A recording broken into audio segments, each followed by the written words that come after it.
Welcome back to today's edition of Conversation Circle.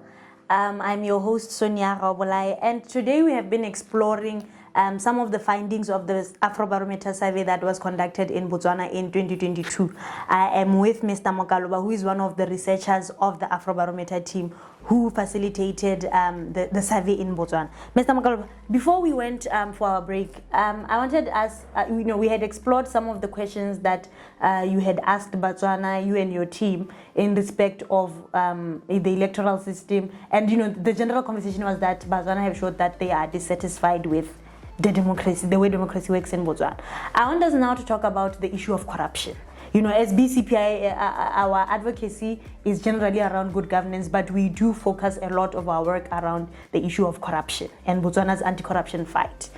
Last year, towards the end of last year, you and your team released, some of the findings, and at the time I remember seeing that a majority of Botswana, I think close to 80%, had said that they feel there is corruption in the office of the president. Yes. Can you perhaps just as a starter share with us the findings of the corruption variable in your survey, the ones that you have at the moment? I know there's one about corruption increasing and the like. What did you find in terms of corruption?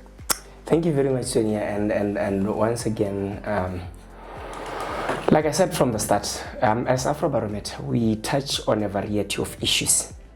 And towards the end of last year, we released a result, part of the results from our survey that spoke to corruption.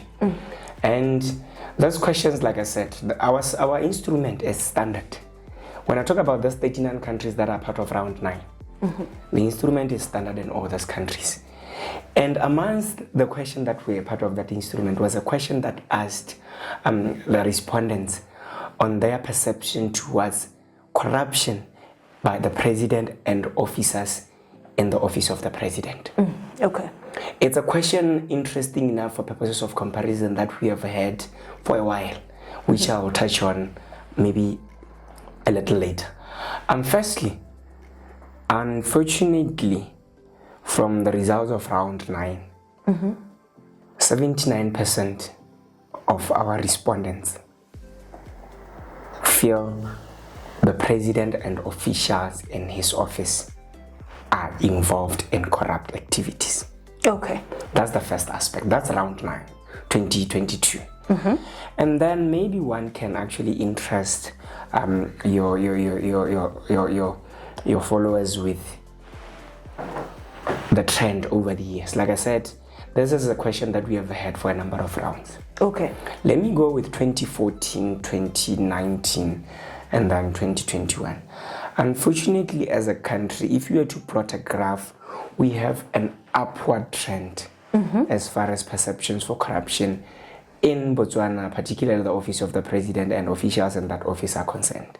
Okay. This is to say, ever since 2009, 2014, 2019, and then 2022, there is that upward trend. Okay. Generally, that says corruption is on the rise in Botswana. Okay, so the just to get you clearly here, the upward trajectory is that more and more Botswana are saying corruption is increasing. It's on the rise. Not necessarily that corruption in the OP is increasing. Yes. It's more Botswana that think that way. It's more Botswana. Like we say, our survey, it's people's perception. Yes. So like you say, you're right. I like the use of your words to say, Botswana feel corruption, it's on the increase. And unfortunately, such corruption perceptions say some of it's in the highest of all offices and officers involved in that office being the office of the president. Yes, because I was bringing that in because I remember seeing reactions towards the press release that you were talking about that showed that corruption, Botswana feel that corruption is rampant in the OP. And I was seeing, people coming in to say, what evidence do you have as the Afrobarometer